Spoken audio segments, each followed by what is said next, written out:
আজকে করাবো বাংলা পঞ্চম শ্রেণী প্রশ্নবিচিত্রা বাংলা 3 নম্বর। স্কুলটা হচ্ছে বালুরঘাট গার্লস হাই স্কুল।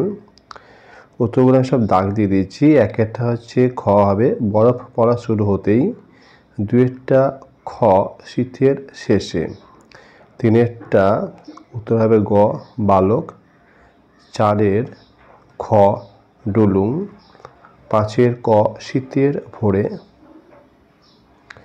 6 গ শহর, 7 ঘ একটা লাস্টেরটা ব্যঞ্জন বর্ণের সঙ্গে ব্যঞ্জন বর্ণের মিলন, 8 খ বিদ্যাযুক্ত আলয় বিদ্যালয়, 9 ক হচ্ছে বিশেষ্য পদ, 10 খ বিশেষণ পদ, 11 ক দিক যুক্ত অন্ত। দেখো ক আর খ দুটোতেই আছে দিক যুক্ত অন্ত, কিন্তু কয়ের মধ্যে একটা হসন্ত আছে, ওই জন্য কয়েকটা আমাদের অ্যান্সার হবে।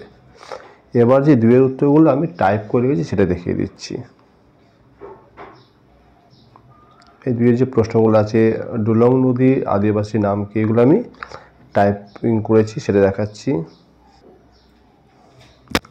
2-1 ডুলং নদীর আদিবাসী নাম কি? ডুলং নদীর আদিবাসী নাম হলো দারোঙ্গারা। 2-2 ভজনভোক্তা কোথায় গল্প শোনায়? ভজনভোক্তা হাট বারে হাটতলায় গল্প শোনায়। 3 দরবার শব্দটির অর্থ লেখো। দরবার শব্দটির অর্থ হলো সভা। 4 হাবু থানায় গিয়েছিল কেন? হাবু থানায় গিয়েছিল বড়বাবুর কাছে নালিশ জানাতে।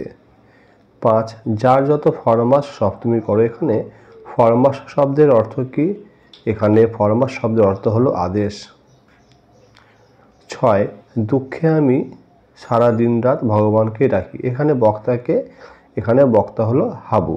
7 কি আছে মোর তল্পিটা। এখানে মোর বলতে কাকে বোঝানো হয়েছে? এখানে মোর বলতে গল্প বুড়োকে বোঝানো হয়েছে। 8 পাখির কাছে ফুলের কাছে কবিতায় কোন গাছের ঝোপের কাছে কাব্যের আসর বসেছিল? পাখির কাছে ফুলের কাছে কবিতায় রক্তজবা গাছের ঝোপের কাছে কাব্যের আসর বসেছিল। 9 সমষ্টিবাচক বিশেষ্য কাকে বলে? যে বিশেষ্য পদের দ্বারা কোনো কিছুর সমষ্টিগত নাম বোঝায় তাকে সমষ্টিবাচক বিশেষ্য বলে, যেমন পাল, দল, ঝাঁক প্রভৃতি। 10 দুটি অল্পপ্রাণ ধ্বনির উদাহরণ দাও। দুটি অল্পপ্রাণ ধ্বনির উদাহরণ হলো ক এবং গ। 11 ভ্রমণ হলো পড়াশোনার অঙ্গ। এখানে ক্রিয়াবাচক বিশেষ্য পদ হলো ভ্রমণ। এর পরের ভিডিওতে আমি 4 নম্বর স্কুলটা করে দেবো।